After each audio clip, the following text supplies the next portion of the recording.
So I'm normally trying to do this the first day of the month, but I didn't get it done this month. I thought, well, Thanksgiving sounds like a good day to do a tour of the garden. As you can see, this garden has mostly died off. The Malabar spinach on the teepee in the back, I'm leaving it there, hoping maybe it'll reseed itself for next year. There's a little bit of beans alive, a little bit of peppers alive. I don't think they're going to do anything, but I don't have the heart to pull up my plants. Oh, my peas are still actually doing pretty good. Pull up anything until it's actually dead. I'm bad that way. So what we've been doing is waking off the leaves off and grass off the pathway, because it's partially broken down, into the gardens, and then recovering it for next year, so it would be mulched and also be composting.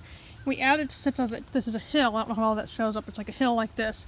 We're adding some logs along this way to kind of help trying to make it a little more terracey. So you can see we're putting the garden to sleep, putting it, covering it with leaves, mulching it, you know, trying to get some nutrients, some worms walking. Very thankful for all of our harvest this year. Butternut that grew right there was our pumpkin pie this year. Now, while that garden is pretty much put to sleep, does not mean that's the end of the garden for the year, because this is one of our gardens we had this year. I've got to come on the other side. This is our lettuce garden. I've got to get plastic over it soon. I don't know if I'm doing a low tunnel or what. Last year I just took clear plastic and tinted it from the bucket that's full of water, kind of acting as a solar battery. But as you can see, this is our greens and lettuce garden, and it's coming along quite nicely. We're going to be able to actually use some of the little baby leaves or plants that need thinned out for our leftover sandwiches. And because we're pretty stubborn, we still have peppers and tomatoes growing. We covered them up whenever we had a cold day.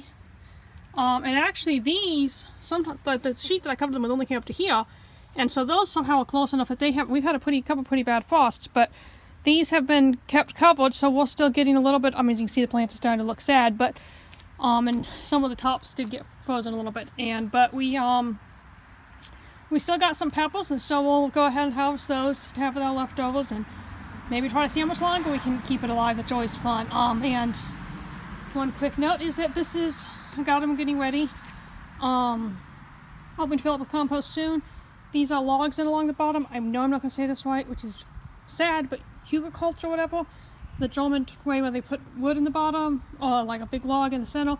We're just trying to kind of layer the bottom. This first year we plan to only have lettuce and beans in here, which have shallow roots, and so then it'll give a whole year to break down more, and then hopefully be good nutrition and moisture holding. So that is what is up with our garden this Thanksgiving 2020 here on Zone 7. Hope you're having a good and safe Thanksgiving.